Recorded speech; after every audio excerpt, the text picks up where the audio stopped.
몇 년 전 A는 혼자서 일본 여행을 떠났어. 그때는 한창 일본 여행이 유행이어서 여럿이 또는 혼자서 가는 사람들이 많았거든. A는 숙소는 호텔이 아닌 집을 빌리는 곳으로 정했어. 비슷한 시기에 성추행 사건도 일어나서 찜찜하긴 했지만 여긴 온전히 혼자 쓰는 곳이었기 때문에 그냥 묵기로 했지.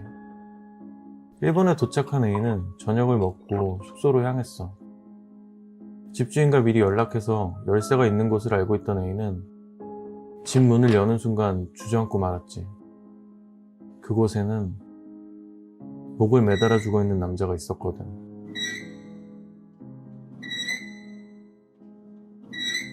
이후 들리는 이야기로는 그 시신은 집주인이었고 집에 혼자 죽으면 바로 발견되지 않을 것 같아서 방을 빌려줬다는 말이 있었어.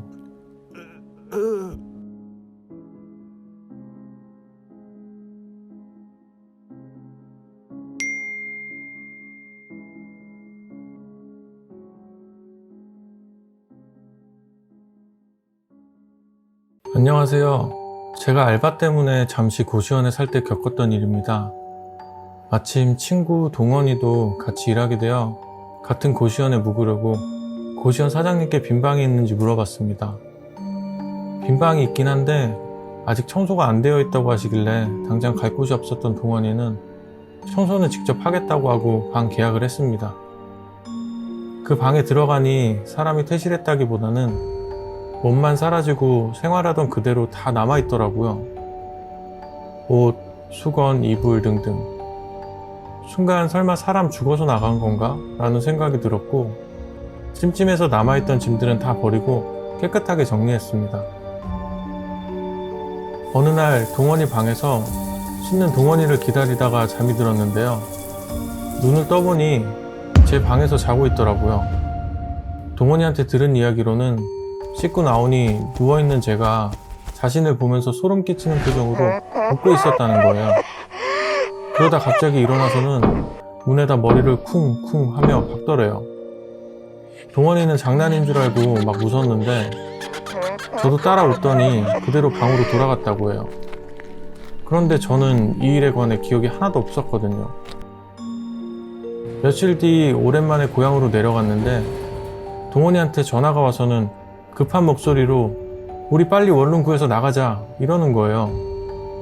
꿈에서 샤워를 하는데 이상한 남자가 옆에서 계속 웃고 있었대요. 제가 며칠 전에 침대 옆에서 웃었던 똑같은 표정과 목소리고요. 꿈을 깨도 꿈속에서 꿈이 계속 반복되고 겨우 일어난 동원이가 바로 저에게 전화를 했더라고요. 고시원으로 돌아온 저는 동원이와 바로 원룸 계약을 하고 고시원을 빠져나왔어요. 그 이후로 제가 기억을 잃거나 동원이가 무서운 꿈을 꾸거나 한 적은 없습니다. 도대체 동원이가 본 것은 무엇이었을까요? 정말 그 방에서 사람이라도 죽어나간 것일까요?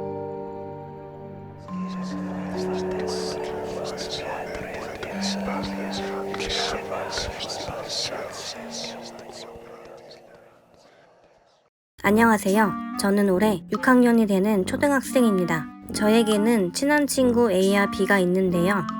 어느 날 A의 집으로 B와 함께 놀러 가게 되었는데 조금 덜 친한 D까지 같이 가게 되었습니다. A는 집에서 고양이를 키우는데 집이 1층이라 가끔 창문을 열고 산책을 다녀온다고 하더라고요. 그걸 안 D가 A의 집 주방 쪽으로 모르는 남자애들을 불러서 고양이를 보여줬어요. 이것을 본 A는 D에게 모르는 애들 데리고 오지 않았으면 좋겠어 라고 말했죠. 그 말에 D는 기분이 나빴는지 집으로 돌아갔고 저도 몸이 안 좋아서 금방 나왔습니다. 그 이후 A와 B는 밖에서 그림을 그리며 놀다가 다시 A의 집으로 들어갔는데 고양이가 사라진 거예요. 아무리 찾아봐도 없더라고요. 그러다 밖에서 겨우 찾게 되었대요. 화가 난 A는 D에게 전화해서 따져 물었고 처음엔 아니라고 하던 D도 그래 내가 했다 라며 나 학원이니까 끊어 라고 말하고 전화를 확 끊었다고 하더라고요. 지금까지 사과 한마디 없어서 결국 우리는 그 친구와 손절했습니다. 아무래도 남자애들 앞에서 자존심 상해서 그런 것 같은데 그렇다고 친구가 키우는 고양이를 막 버리는 게 정상인가요? 가족들이랑 펜션으로 놀러 갔을 때 겪었던 일입니다. 부모님은 펜션 안에서 쉬고 계셨고 저랑 동생은 수영장 근처에서 놀고 있었어요. 수영장 안에는 들어가지 않고 근처에서만 놀고 있는데 동생이 갑자기 수영장으로 빠지더라고요. 빠졌다기보단 누가 밀어서 넘어진 느낌이었어요. 저는 너무 놀라서 아빠를 불렀고 아빠가 급하게 달려와서 동생을 구해주셨습니다. 제가 동생을 민 것도 아니고 다른 사람이 근처에 있지도 않았는데 어떤 힘에 의해 수영장에 빠진 동생은 잘 기억하지 못하지만 전 아직도 그때만 떠오르면 소름이 돋습니다.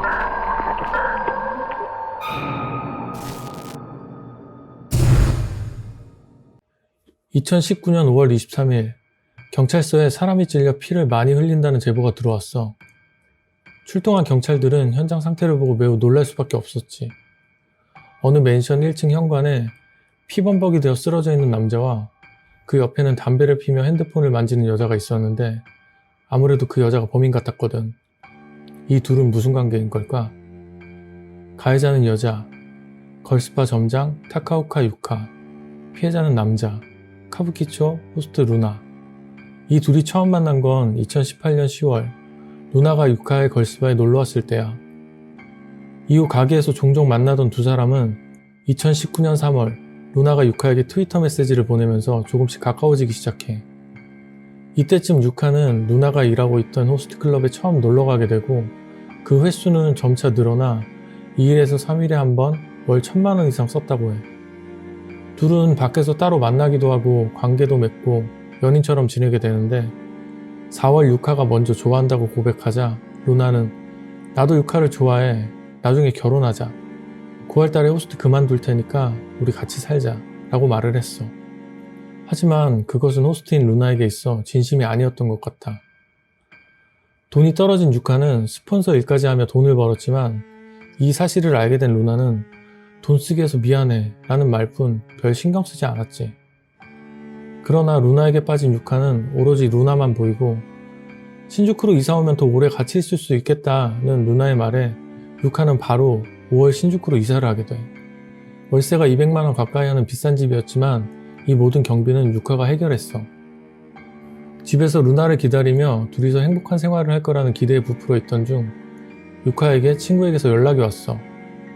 루나가 지금 다른 여자와 호텔에 들어가는 걸 봤어. 배신감에 화가 난 유카는 바로 전화해서 루나에게 따졌고 루나는 호텔에 간 것은 맞지만 아무 일도 없었다고 말했어. 그렇게 이번 일은 대충 넘어가는 듯 했고 다음날도 유카는 아침까지 루나를 기다렸지만 집으로 오지 않았어. 전화를 걸었지만 받지 않자 메시지를 보냈는데 잠시 후 루나에게서 답장이 온 거야. 손님 가게로 술 마시러 가니까 좀 늦을 거야. 아마 이때부터 유카의 분노는 점점 더 커졌던 것 같다. 유카는 루나가 오기를 기다리며 휴대폰에 메모를 남겼어. 엄마, 아빠 미안해요. 나와 관련된 모든 분들 미안해요. 정말 좋아하는 사람이 생겼는데 어떻게 해야 그 사람이 나만 바라볼지. 그를 죽이면 될 거라고 생각해요. 이때부터 범행을 생각한 게 아닐까 싶어.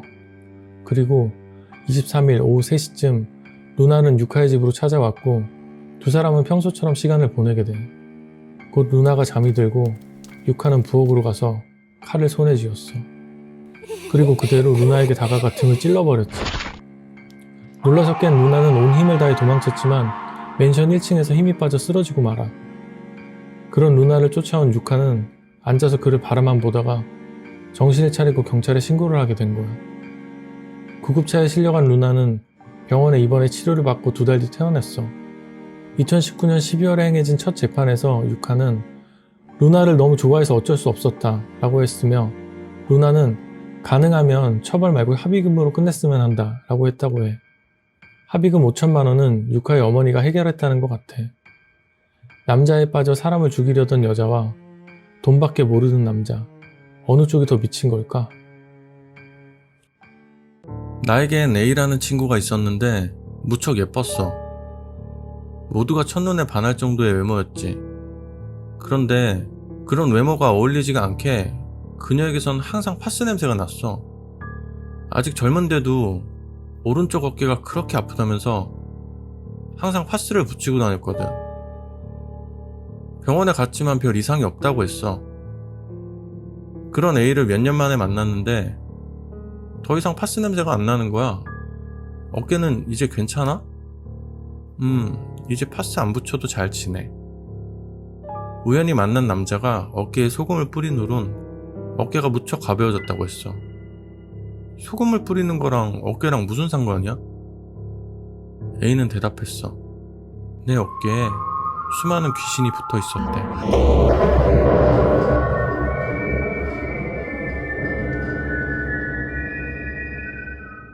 나이 어린 여자가 임신을 하고 말았어. 결혼을 한 것도 아니고 낳을 생각도 없었기 때문에 어떻게 해야 하나 고민하던 그녀는 아이를 아무도 모르는 곳에서 낳아서 버려야겠다고 다짐을 한 거야. 아이를 둘 곳이 마땅치 않아 고민 끝에 역사물함을 이용하기로 했는데 자기가 생각해도 말도 안 되는 짓을 하는 걸 알았지만 이미 돌이킬 수가 없었지. 여자는 역사물함에 갓 태어난 아이를 가두고 황급히 자리를 떠났어. 그렇게 몇 년이 흐르고 여자는 그날 이후 아이를 버렸던 사물함 근처는 가지 않도록 노력했지. 그런데 어느 날 그곳을 꼭 지나쳐야 할 일이 생겨버린 거야. 여자는 긴장하면서 그곳을 지나치고 있는데 마침 어린 남자아이가 울고 있는 게 보였어. 주변에 부모님은 안 보였고 혼자 있는 것이 혹시 길을 잃어버린 것은 아닌지 걱정이 됐지. 그래서 아이에게 다가가 말을 걸었어. 얘, 너 괜찮니? 무슨 일이야? 아이는 울기만 할 뿐 말은 하지 않았지. 길 잃어버린 거야? 엄마는 어디 갔어? 그러자 아이는 울음을 뚝 그치고 그녀를 보며 말했어. 바로 너잖아. 제가 3학년 때 일입니다. 그날은 집에 혼자서 TV를 보고 있었어요. 아는 노래가 나와서 흥얼거리면서 따라 부르고 있는데 순간 옆에서